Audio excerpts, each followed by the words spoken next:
পৃথিবীতে একজন মানুষই শুধু জানতেন যে তিনি পৃথিবীতে কতদিন বাঁচবেন, সেটা হচ্ছে সাইয়েদনা আদম আলাইহিস সালাম। ওনাকে বলে দেওয়া হয়েছিল উমরুকা আলফু সানা, তুমি পৃথিবীতে বাঁচবে 1000 বছর। কয় বছর? সাইয়েদনা আদমের সামনে অনেকগুলো রুহু রাখা হলো। সাইয়েদনা আদম বললেন, এরা কারা? আল্লাহ বললেন, এরা হচ্ছে নাসালুক, তোমার বংশধর, পৃথিবীতে তোমার পর এরা পৃথিবীতে আসবে। সাইয়েদনা আদম বললেন, আল্লাহ ওই যে একটা রুহু দেখা যায়, এটার নাম কি? আল্লাহ বললেন, হাদা ইবনুকা দাউদ, এটা তোমার ছেলে দাউদ, সে দুনিয়াতে নবী হয়ে আসবে, তার ছেলে সুলাইমানও নবী হয়ে আসবে। সাইয়েদনা আদম বললেন, মাবুদ, আমার ছেলে দাউদের কত বছর হায়াত আপনি দিয়েছেন? আল্লাহ বললেন, 40 সানা, মাত্র 40 বছর, 4 ইয়ার্স, 40 বছর তোমার ছেলেটা বাঁচবে। ও আল্লাহ, আমি বাঁচবো কয় বছর? তুমি বাঁচবা 1000 বছর। সুবহানাল্লাহ। সাইয়েদনা আদম বললেন, মাবুদ, এত ফুটফুটে সুন্দর আমার ছেলে দাউদ, মাত্র 40 বছর দিলেন কেন? জিদ মিন উমরিহি, বাড়ায়া দেন। কি করেন?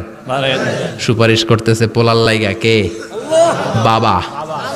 আল্লাহ আপনি বাড়ায়া দেন। আল্লাহকে বাড়ানো যাবে না, লেখা হয়ে গেছে। রুফিআতিল আকলাম ওয়া জাফফাতিস সুহুফ, কলম তুলে নেওয়া হয়েছে আর কালি শুকায় গেছে, আর কিছু করা যাবে? সাইয়েদনা আদম বললেন, মাবুদ, আমার 1000 বছর কেন দিলেন? আমার এই সুন্দর ফুটফুটে ছেলেটারে মাত্র শুধুমাত্র 40 বছর কেন দিলেন? ও মাবুদ, আমার 1000 বছরের দরকার নাই, আমার 1000 বছর থেকে 60 বছর আমি আমার ছেলেরে দিয়ে দিলাম।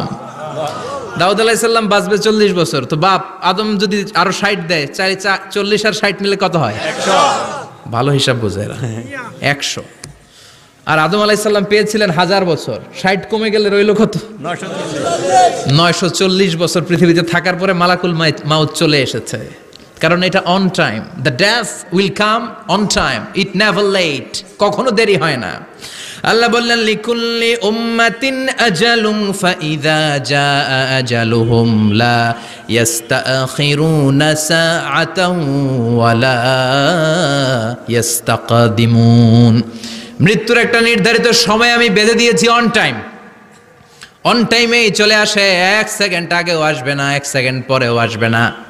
940 বছর বয়সে মালাকুল মাউত এসে হাজির, এসে বলল, জিতু আন আকবাদা রূহাক, রূহ কবজ করতে আসছি। আদম আলাইহিস সালাম বললেন, রূহ কবজ করতে আসছো মানে? আমি বাঁচবো তো 1000 বছর। কয় বছর?